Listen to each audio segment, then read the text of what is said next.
So I have heard a lot of people concerning the support of God talking about how magical this world is, and others referencing the factor of uh, there's got to be something supernatural. Both of these arguments, or both of these ideas, speak to what the person is wanting to believe. You're wanting to believe in something supernatural. You're wanting to believe that this world is beautiful and wonderful. Concerning supernatural, I can easily get to things that are seemingly supernatural without the need of a god. The existence of consciousness, which a lot of believers want to believe is a supernatural element to our existence. I personally have absolutely no difficulty with the idea of chemicals causing what we perceive as consciousness. That is not in any way, shape, or form a difficulty to me. Chemicals in our brain cause us happiness, elation, sexual desire. Conversely, a lack of these chemicals cause depression, solemnness, different things of such a nature, all the different emotions. They can be attributed to chemicals or a lack of chemicals. I have no problem with that.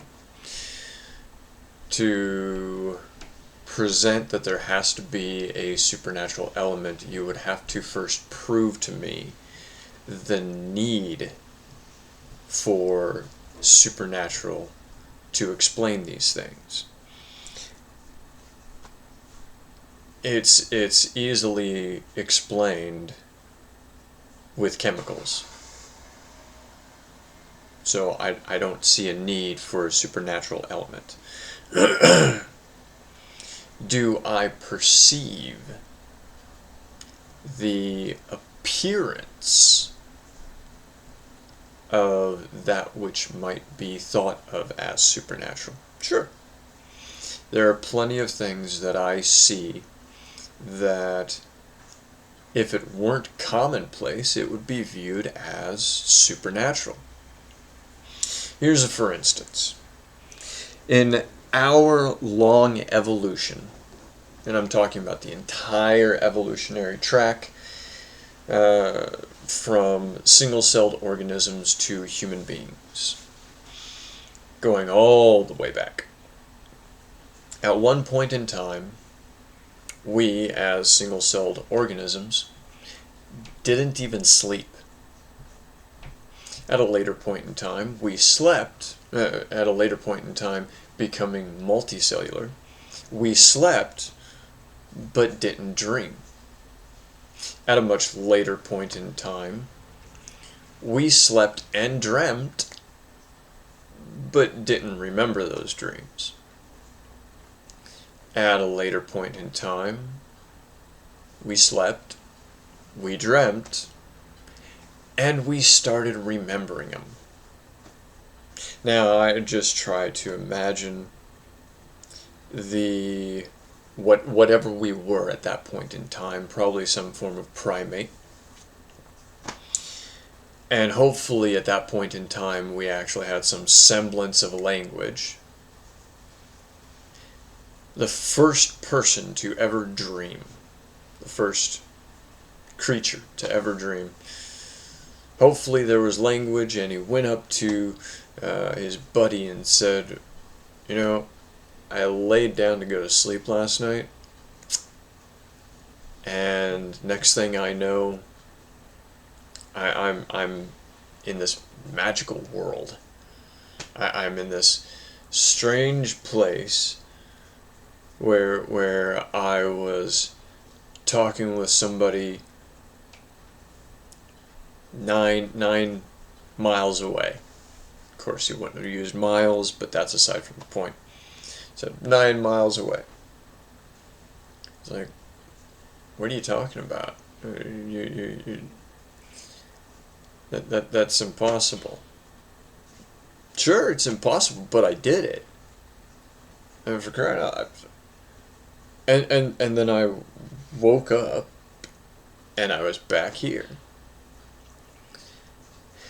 And surely there would have been somebody who eventually believed him, but him talking about a dream, of course, he wouldn't call it a dream yet, but he would have been perceived as having interacted with something beyond our existence for those who actually believed his story.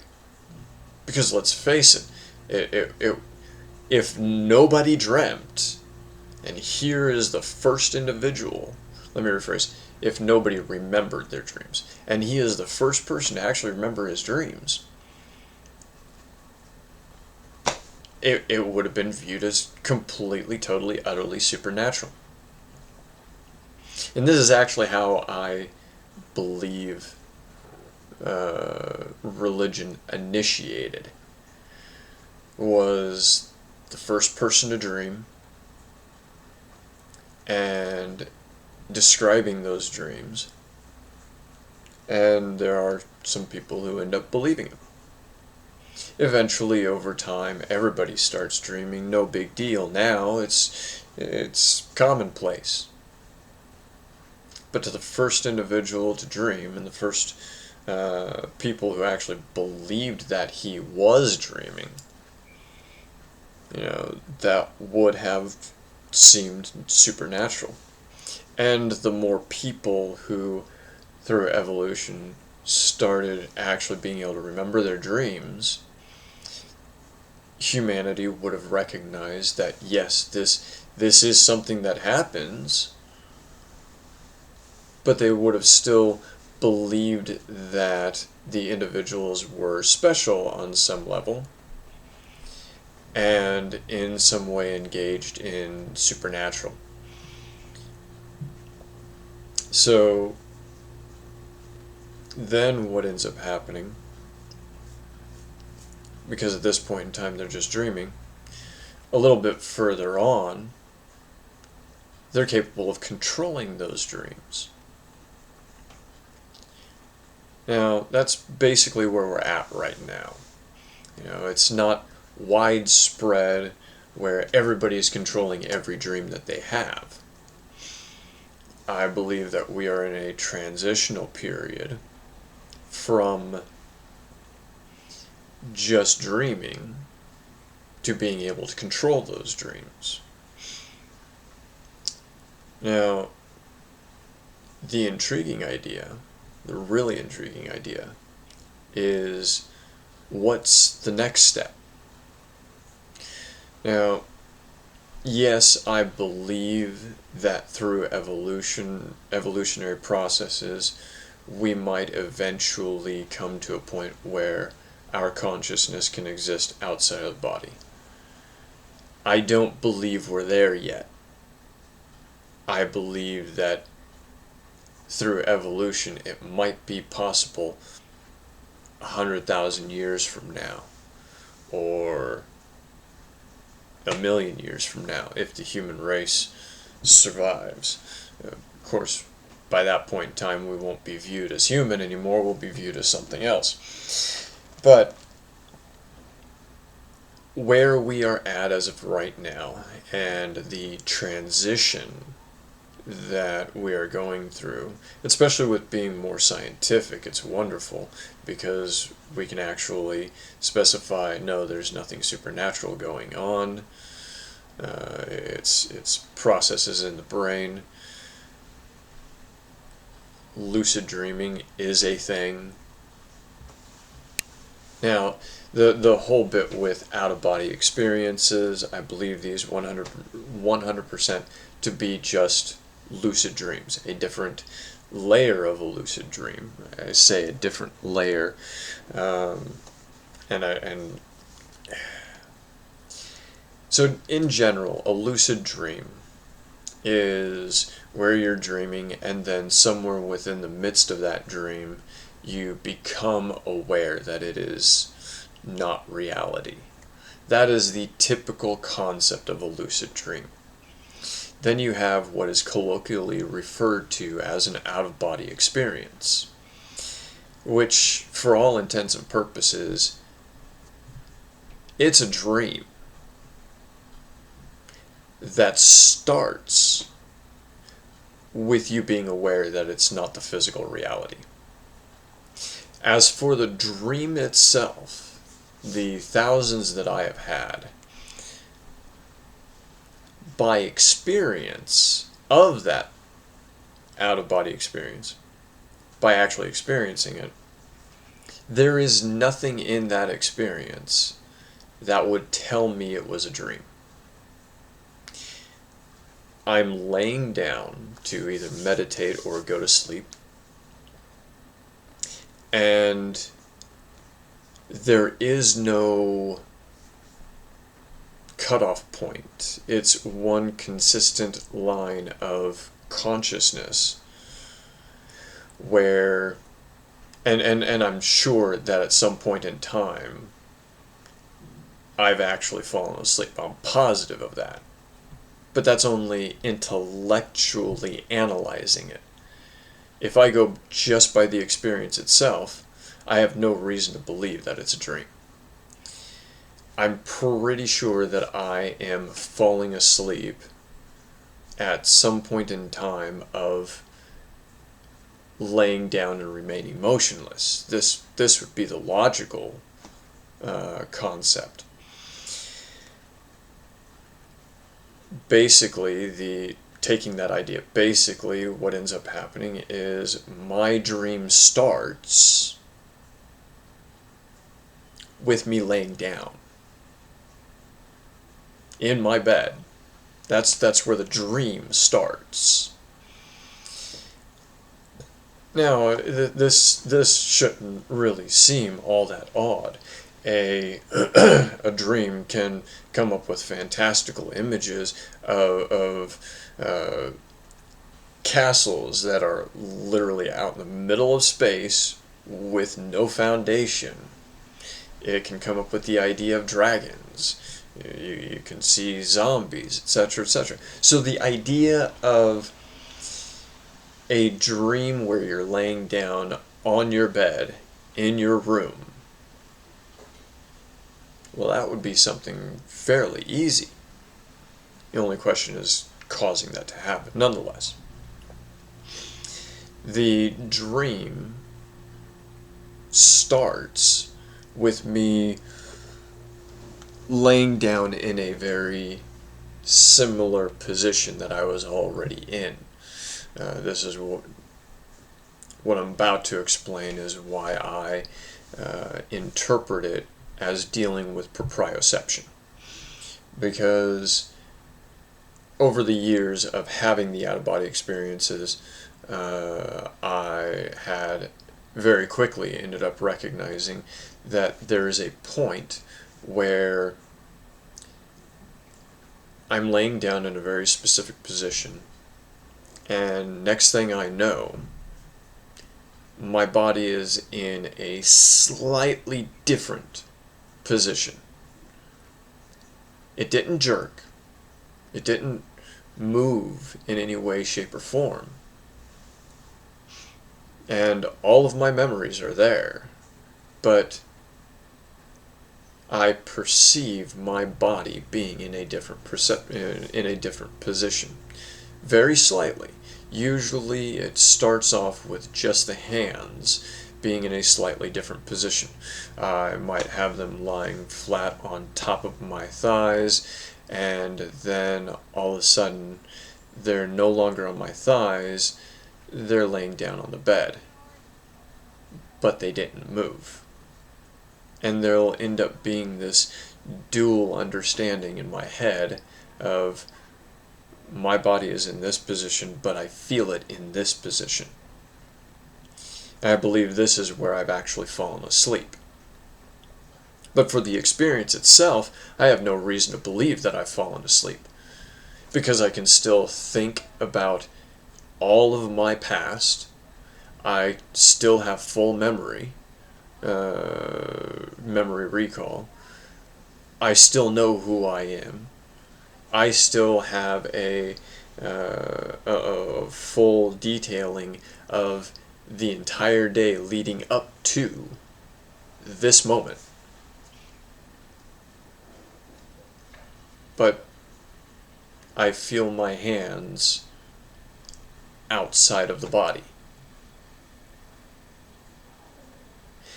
And then I start moving my hands, and I can eventually get my entire body out of my physical body. So for the experience itself, it really seems like something is leaving the physical body. Something that has my consciousness leaving the physical body. Do I believe that anything's actually leaving the physical body? No, I don't. I have no reason to believe, logically thinking through it, I have no reason to believe that anything has left the physical body. But for the experience itself, I have no reason to believe that it's anything other than what would be colloquially referred to as a soul. I have no reason to believe that it isn't a soul leaving my body. And for the first 100 or 200 out-of-body experiences, yeah, I honestly believed it was my soul leaving my body.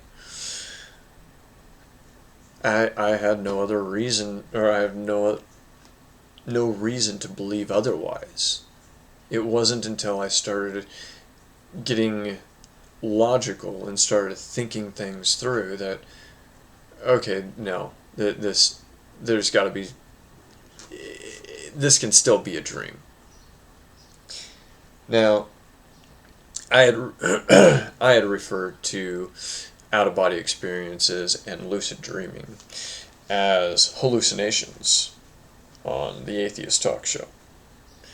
And Matt wanted to try to rip me apart. Nobody refers to these things as hallucinations. You're pulling this out of your tuchus. I mean, he didn't say that literally, but he was saying nobody refers to these as hallucinations. And he said many things wrong in that conversation, but for this video, I'm just going to pick at this. Because it wasn't until this year, 2023, that I was speaking with a psychiatrist who, this was the first psychiatrist that I had actually made it clear I was talking about some concept of a dream. And once he recognized that I was talking about a dream, he was like, oh, you're talking about hypnagogic hallucinations and hypnopompic hallucinations. Guess what? They are referred to as hallucinations. Granted, I didn't have any evidence at the time when I was in the phone conversation. I didn't have any real references, but my own thinking. Hypnagogic hallucinations are lucid dreams that begin as you're falling asleep. Hypnopompic hallucinations are lucid dreams that begin as you are waking up. They are called hallucinations. And this is the contrast, the differences between out-of-body experiences and your general lucid dream. They're still being referred to as two separate things. Hypnagogic hallucinations and hypnopompic hallucinations. But for the experience itself, as far as the hypnagogic hallucinations, there is absolutely no reason, experientially, to think that it isn't a soul leaving the body. Everything is there. All of your memories are there. Your awareness of exactly who you are, it's all there. And it starts right in the very beginning of your sleeping. And so for your perception, it isn't, oh, I've fallen asleep. It isn't the idea of, I've done these things that are just so outlandish and, wow, this must be a dream. That's not what ends up occurring.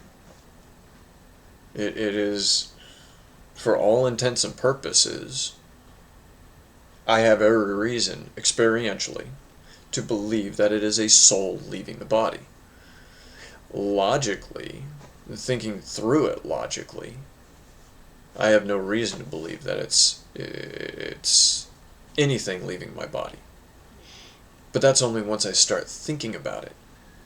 Once I've woken up and start thinking about what's going on. Because there is no real concept even of waking up in these experiences. There is no, I don't know the terminology to use. Once again, I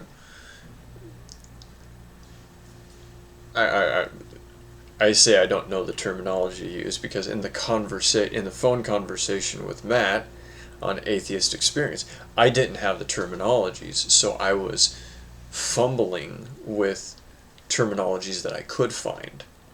And here again, I'm fumbling with trying to find terminologies that is the experience. There is no break of awareness concerning hypnagogic hallucinations. A hypnagogic hallucination, if done correctly, can lead into a full night's sleep. But most of the time, and most individuals that I've spoken with, it's the individual suddenly wakes up. They suddenly come back to their body and are fully aware of being pulled back in. This is why I'm pretty sure that this is why there is the reference of the silver cord. Me personally, I've never seen a silver cord. In any of my out-of-body experiences, I have never seen a silver cord. And a lot of individuals who will speak of a silver cord that yanks the soul back in, a lot of individuals will even say, I didn't see the cord, I felt the cord. No, you felt the process of waking up and your brain trying to rationalize you being outside of the body and your physical body waking up. So there had to be a mental concept of pulling you back in.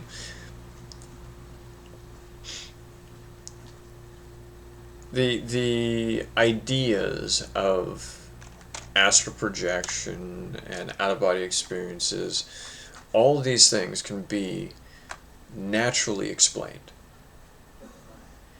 They seem supernatural. For the experience itself, while experiencing it, they seem supernatural. I can get to that which seems supernatural, and even the potential of things being supernatural, without the need of a God. completely devoid of the need of a God. And in fact, many religions do this. They evidently, I was watching a YouTube video. I forget which content creator it was.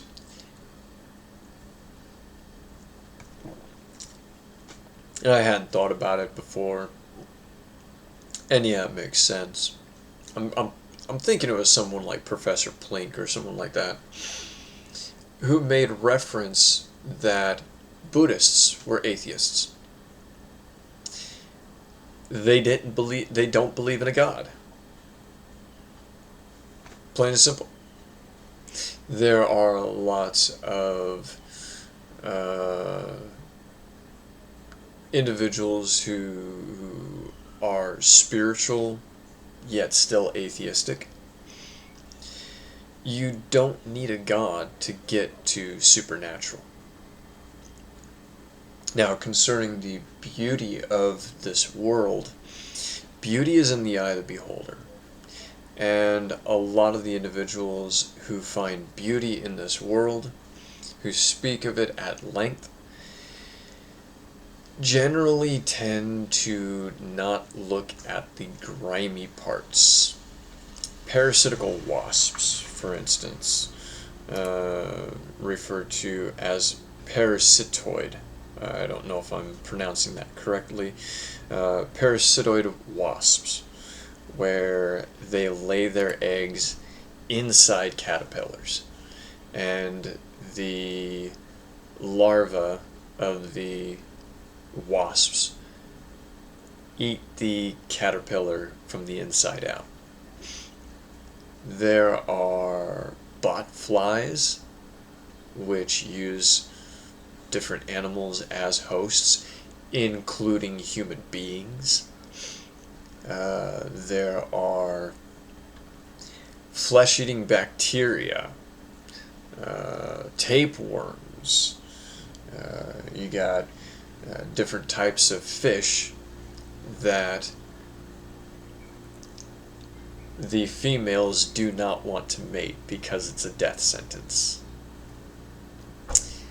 The babies will eat their mothers alive from the inside out. And the way that they are born is once they have eaten through, all the way eaten through to the outside of the mother. These things are not beautiful. They are definitely interesting. But beautiful, I would not use that terminology. I'm sure that there are some people who find this whole cycle as beautiful and wonderful. But I personally would not view it as beautiful. I view this as torment and torture. I can understand it on the level of survival of the fittest, and that is not to be understood as survival by strength.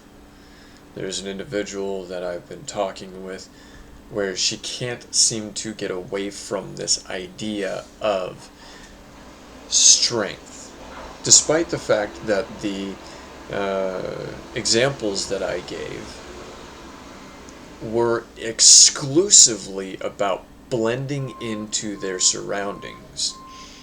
She keeps going to the idea, but it has to be strong enough to fight it, to fight off this and that. It's like, no, it doesn't have to be strong enough to fight off anything.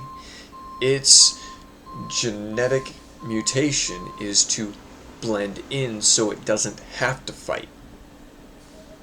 It is the weakest of the links, because these other forms tried to fight, and in fact even got stronger and were fighting.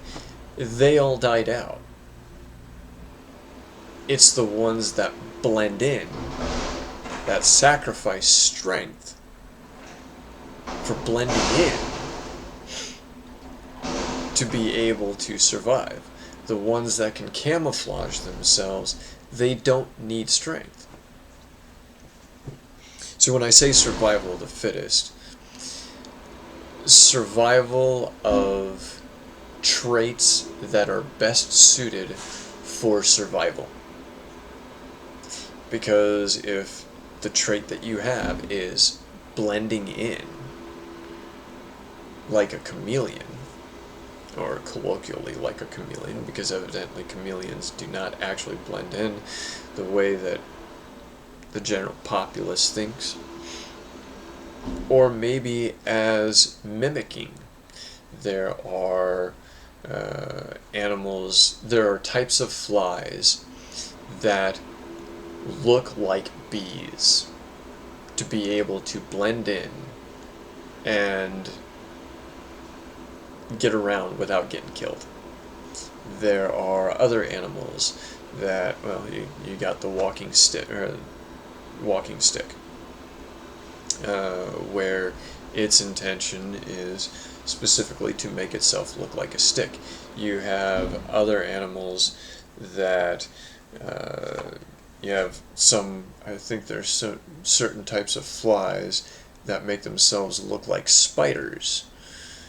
And there's praying mantises that make themselves look like flowers. This type of thing is all over the place. They don't necessarily need strength. Their advantageous mutation is blending in with their surroundings, whether those surroundings be the color of a tree or taking on the same color and shape of a bee, any number of different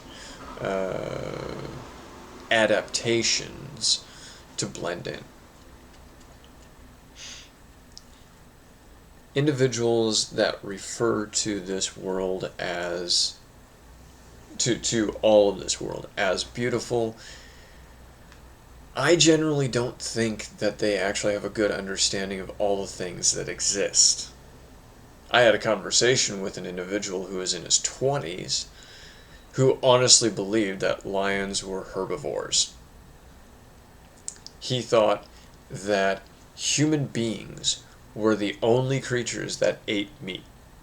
There are a ton of people who believe that human beings are the only animals that kill our own kind. This is outrightly false. There are plenty of animals that will kill their own kind. Lions, for instance, that alpha lions, the alpha males, that come into a pride and take over those respective prides, one of the first things that they do is they will go in and find all of the cubs and kill them. And to my understanding, they'll eat them as well. I don't know that for absolute certainty. But outrightly, they will kill their own kind. Primates do pretty much the same thing. I'm not versed with all carnivorous animals to know if all carnivorous animals do this. And in truth, I don't even know if general primates are carnivorous. Gorillas, I think the vast majority of their diet consists of plants. Do they eat animals? Well, especially if they're the alpha male, they will eat the babies that were born from the previous alpha male. So they definitely will eat meat, but their primary food seems to be plants. We are by no means the only species that kills its own kind. And any animal that is carnivorous, uh, they will kill other animals, obviously. There are sharks that will kill each other in the womb. Before they're even born, they will kill the weaker. Before they're even born. I would say that we are the only species that goes into a location and utterly decimates the animal population. And then we choose to just sit here and remain in that location. Of course, we spread out, but we stick ourselves in a location. And of course, I'm talking about after the idea of being hunter-gatherers. When we started civilization, we started planting, and now we don't have to trek around and move with our food. And eventually we end up getting society. I would agree that we are the only species that decimates nature wherever it is that we go. Well, not necessarily wherever it is, but where we go, we have a tendency to decimate nature.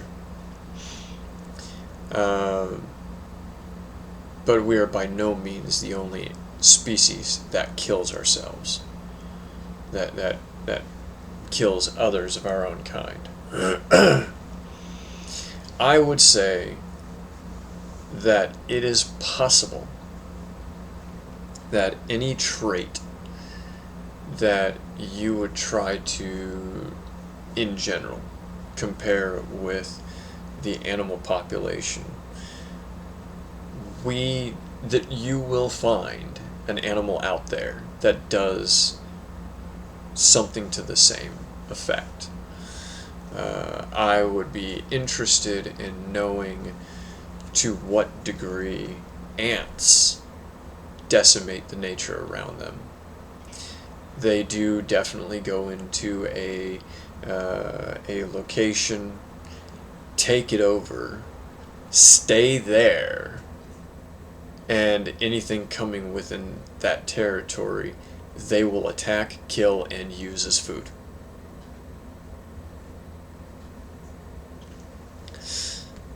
Now, one of the problems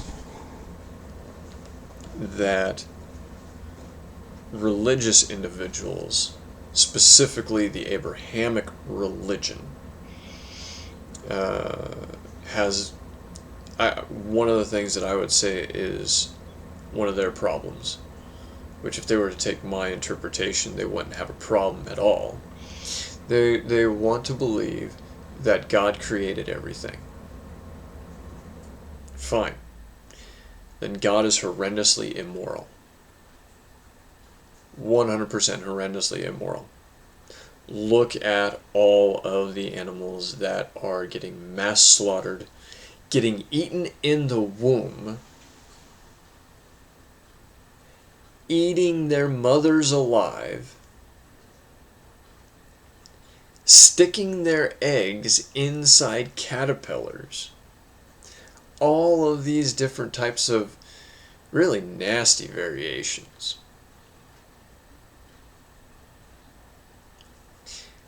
By my interpretation, and something that is vaguely supported in Judaism. I say vaguely supported, I'll explain. According to Judaism, the reason why Adam, when he would, concerning his curse, the reason why the earth was cursed instead of Adam was specific, and you can find this concerning commentaries from Rashi, where Rashi is commenting and explaining Adam's curse, where he wasn't cursed. It was the earth that was cursed. The reason why the earth was cursed was because God told the earth to bring forth fruit trees bearing fruit. Fruit trees bearing fruit. That is actually a literal word-for-word translation. So you would end up thinking the simple idea of, well, you got an apple tree, which is a fruit tree, and it's supposed to currently be bringing forth fruit. But that's not how Hebrew works. As far as Hebrew, the adjective comes after the noun. So, fruit tree means that the word tree is the adjective, fruit is the noun. So, what God told the earth to bring forth, essentially, were fruits in the shape of a tree that were also bearing fruit. Where the tree itself would be fruit. Whether it be the factor of it having the flavor of fruit, or if it was actually the fruit itself. The very next verse says that the earth brought forth trees bearing fruit. Rather, tree. It didn't bring forth a fruit tree. It brought forth a tree. So, an actual wood tree that was bearing fruit. Now, this is where it gets kind of finicky.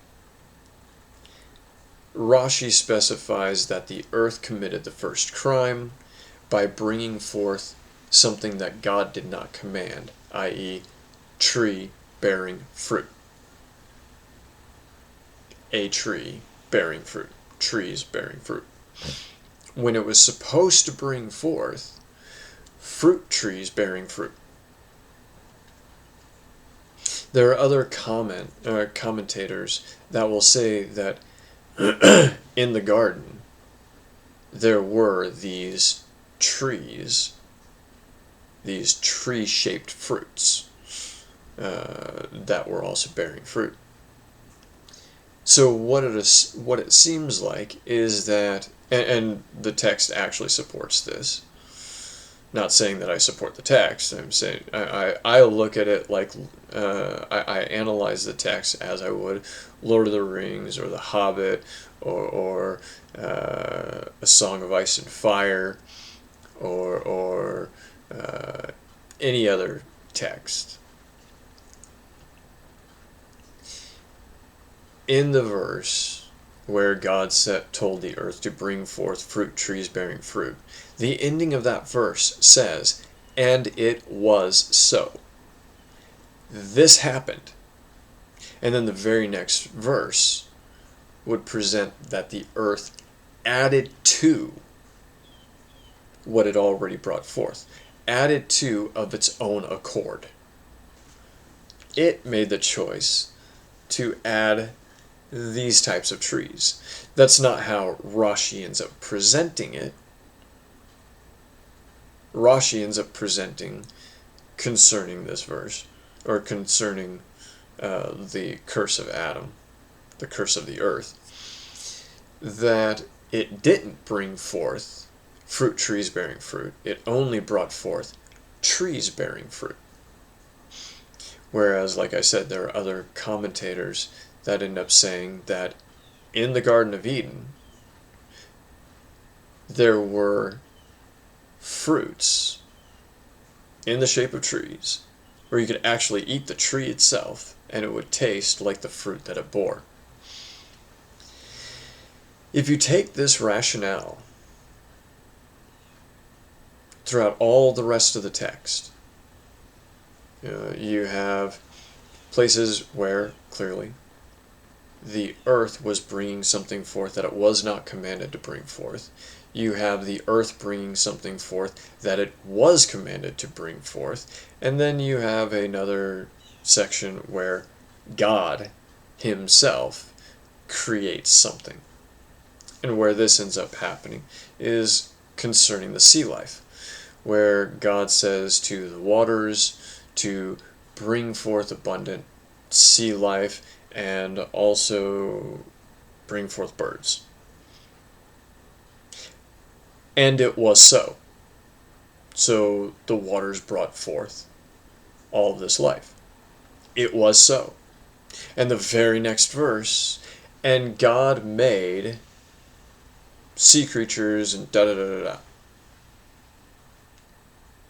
Then go to later on day 6, where God says to the earth to bring forth all of the land animals. And it was so. And the very next verse, and God made beasts of the field, da da da da da da. So my interpretation of that is that that which God made is clean, and that which he commanded something else to make was unclean. Which means all these animals that decimate their own kind, all these animals that are carnivorous, this is what the earth brought forth, or the waters brought forth. And then God created clean animals that in general are herbivores. I don't know of any animal that is regarded as clean that is carnivorous. To my understanding, all the animals that, or the only animals that are clean are herbivores, not to be understood as all herbivores are clean, but simply that the only animals that are regarded as herbivores, or are regarded as clean, are herbivores. So I, in my interpretation, can easily get around this idea, because when I read the text, I don't see God as creating everything. And I even see a doubling up of the creation of man, that you inevitably fall into that if you take this understanding, which flies right in the face of what religion wants to believe.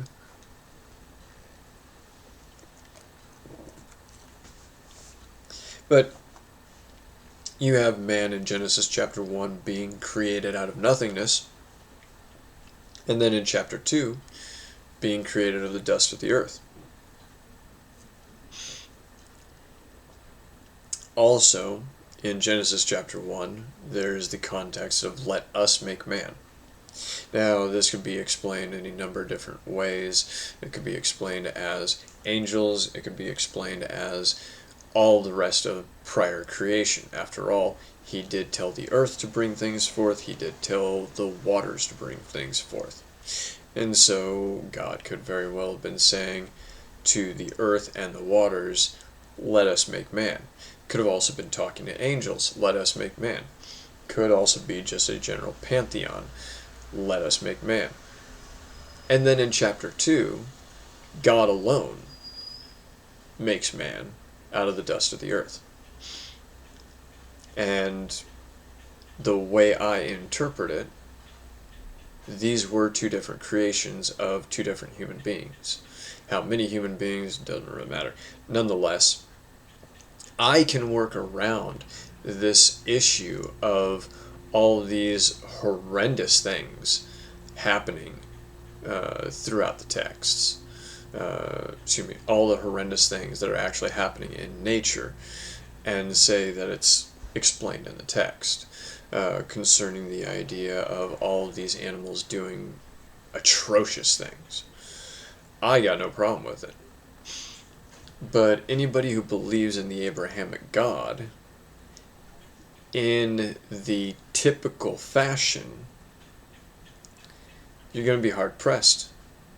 You have a God that directly and intentionally made these creatures.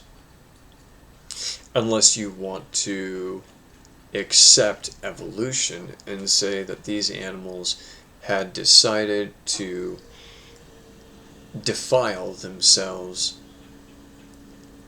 and began evolving to this point. So even there, you would end up having to accept evolution to a large degree. The animals themselves, at one point in time, would have had to have been herbivores, for your context, and then they evolved to being able to consume meat, and their bodies adjusted. You'd still have to deal with evolution. Nonetheless, I've got no problems. Like I said previously, I've got no problems with getting to something supernatural. You would have to explain to me why supernatural would have to exist before us, before I actually go into a belief that a God is needed for this universe. As I said in one of my previous videos, in the previous video to this one, that with the idea of a multiverse, you will inevitably come across a universe that happens naturally. And actually, I need to address that as an even bigger issue, because that actually supports the factor of God lying. And you'd have to get to that. You'd have to recognize that God would have to be a liar. But that aside from the point, in a multiverse concept, there would have to be a universe that existed on its own through completely natural means. And chances are, that's what our universe is. I see no evidence to the contrary. So you would have to prove to me, one, that something supernatural exists, and two, its need to exist for our existence. And as far as the idea of the earth being beautiful, I've already referenced a whole bunch of animals that I would not find beautiful at all. All the different parasitical, creeping things that creep upon the earth, as to what Genesis chapter 1 presents. All the parasitical, creeping things. Those things ain't beautiful. And then when you get into the idea of bacterium and flesh-eating bacteria and viruses, no. I do not see any evidence of a God that cares for life. If I were to believe in a God, I would be forced to believe that he is a God of death. I would be forced to believe that because of all the death that I see. And no, you cannot explain it away in Abrahamic terms as it's because of our fall. I see no evidence saying that animals didn't die. And the very notion, I can even get behind the idea of all of humanity suffering because of Adam. I can get behind that. But if you're going to say that God cursed lions, tigers, and bears for the actions of a man, that now all the animals have to die because of a man? No. That is a God that wants death, that craves death, that has created life specifically to die. It is a horrendous notion to present that an all-loving God would curse every form of life on this planet for the sake of Adam. You could work the understanding that all of humanity was cursed for the sake of Adam. But all the rest of the animal lives,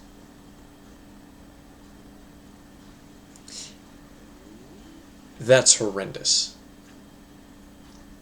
And the actions of a God of death, I would be forced to believe that if if I believed in a God, I would be forced to believe that it is a God of death,